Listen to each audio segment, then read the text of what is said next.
嗨，大家好，我是熬夜。你会保持适当的距离吗？有两只刺猬放在了户外的空地上，被冻得浑身发抖。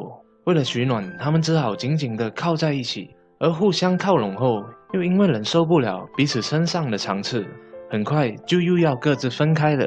可天气实在太冷了，它们又靠在一起取暖。然而靠在一起时的刺痛，使它们不得不再度分开。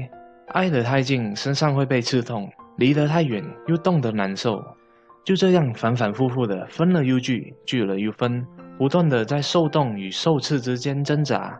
最后，这两只刺猬终于找到了一个适合的距离，既可以互相取暖，又不至于被彼此刺伤。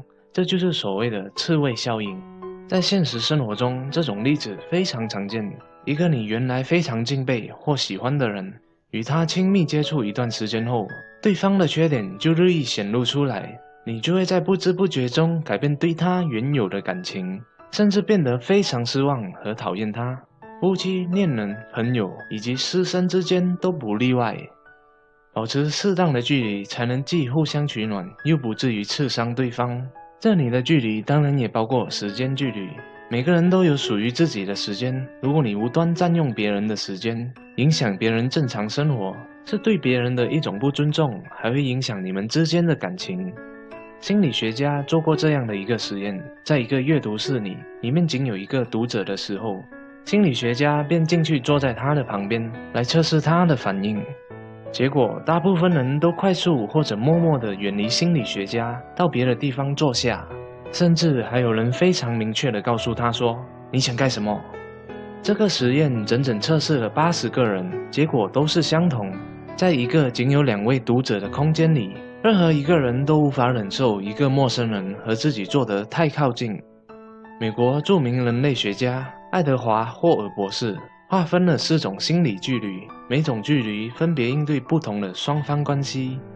第一种亲密距离，这是人际交往中的最小距离，甚至被叫做赤裸距离。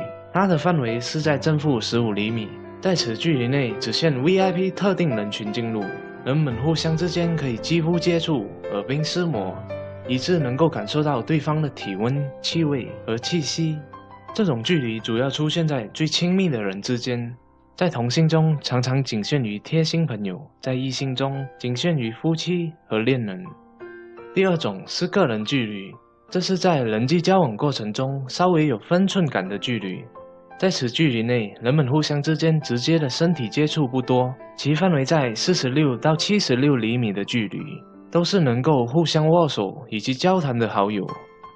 第三种社交距离，其范围是 1.2 到 2.1米的距离，人们在工作场合或社交聚会上通常都是保持这种距离空间，太近会招人反感，太远又会忽略对方。第四种公众距离，它的范围一般在 3.7 到 7.6 米之间，其最远范围为10米之外。这是一个基本上能够容纳所有人的门户开放空间。在此空间内，人们可以互相之间不发生任何关系，甚至完全可以对此空间内的其他人视而不见，不和他们交往。由此可见，在人际交往中，双方相距的空间距离是彼此是否亲近、友好的重要标志。所以，选择正确的空间距离非常关键。曾经，一个年轻人爱上一个漂亮的姑娘，当他去求婚的时候，却被这位姑娘拒绝了。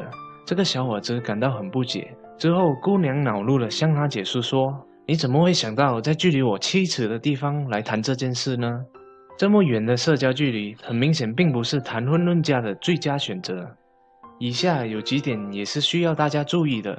首先，要尊重别人的隐私。不论多么亲密的人际关系，也应彼此保留一处个人心理空间。